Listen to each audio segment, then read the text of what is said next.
On avait comme ambition de faire une soirée sur le Grand Paris, puisque c'est véritablement un projet qui nous tient à cœur et sur lequel on est tout particulièrement engagé. Et puis, comme tu le disais tout à l'heure, l'actualité nous a rattrapés. Le projet de loi de notre cher ministre a été présenté au Conseil des ministres ce matin, et je crois qu'il était de notre devoir de rappeler quelle était la position des professionnels de terrain par rapport à ce vaste projet qui doit tracer quand même l'avenir du logement en France et notamment en Île-de-France, puisqu'il a la prétention de régler le problème de la pénurie de logement. Tous nos amis de la FNAIM sont des acteurs majeurs de la réussite du Grand Paris. Et je veux leur donner un message d'optimisme, parce que je les sais inquiets, notamment par la loi Duflot. Voilà, mais vous savez, la loi Duflot, c'est comme d'autres lois. Je veux dire, moi je suis confiant, parce que dans ce pays, on est imaginatif, créatif, et je suis sûr que par-delà la loi Duflot, voilà, eh bien, il y a quand même de l'espoir. Et en tout cas, moi, j'essaie de faire avancer les dossiers. La loi Duflot est un peu pénalisante pour les agents, sachant que bon, c'est grâce aux professionnels de l'immobilier qu'on peut effectivement réaliser des transactions, réaliser des locations. Et donc aujourd'hui, cette loi Duflot est assez pénalisante.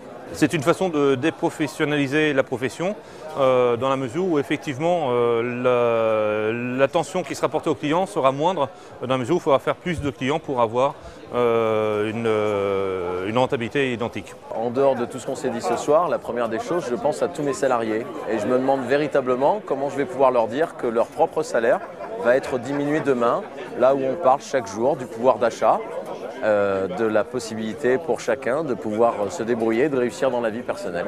Elle prive effectivement l'agent immobilier, le professionnel, de sa rémunération, effectivement, et elle impute ça aux bailleurs. Donc aujourd'hui, de plus en plus, les bailleurs vont, comme l'a indiqué le président de la FNAIM, vont effectivement traiter de particulier à particulier.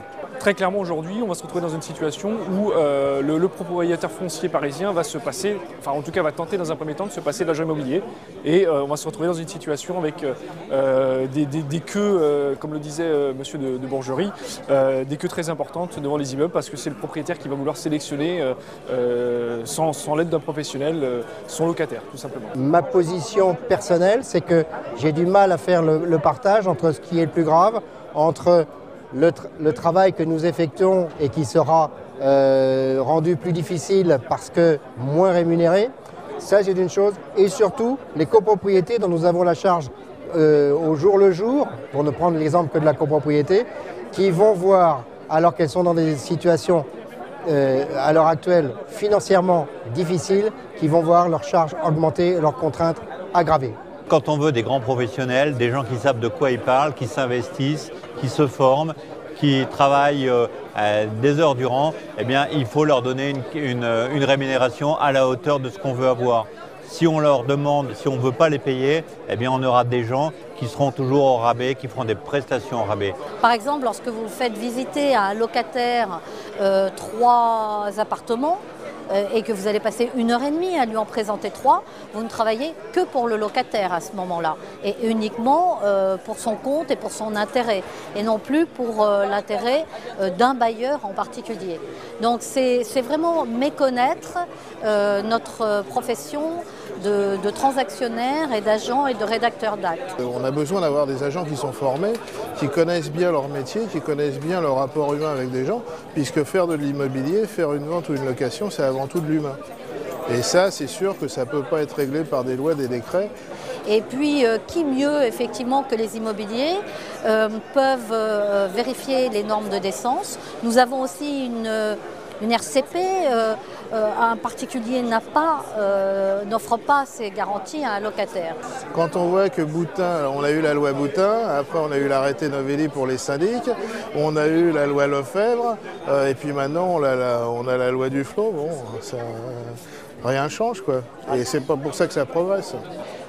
On est sur le terrain, on a des solutions très concrètes, c'est ce que j'ai expliqué à mes adhérents ce soir.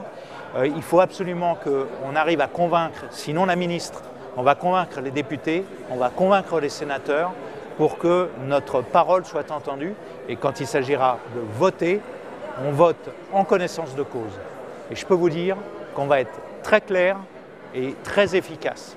Oui, je dirais que ce n'est pas du tout d'aller au plus haut poste du gouvernement, c'est d'aller justement sur le terrain, voir les élus de la République, leur expliquer que s'ils votent un projet de loi comme ça, ils votent contre les intérêts de leurs électeurs. Parce qu'en fait, on est tous sauf corporatistes dans cette démarche. Ce qu'on voudrait, c'est on est complètement scandalisé de la manière dont le texte est écrit.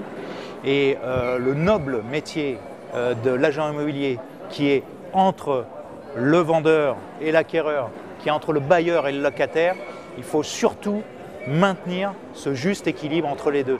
La loi, elle se fait sur le terrain, elle se fait dans la rue, et c'est comme ça qu'on va l'avancer au niveau de nos élus.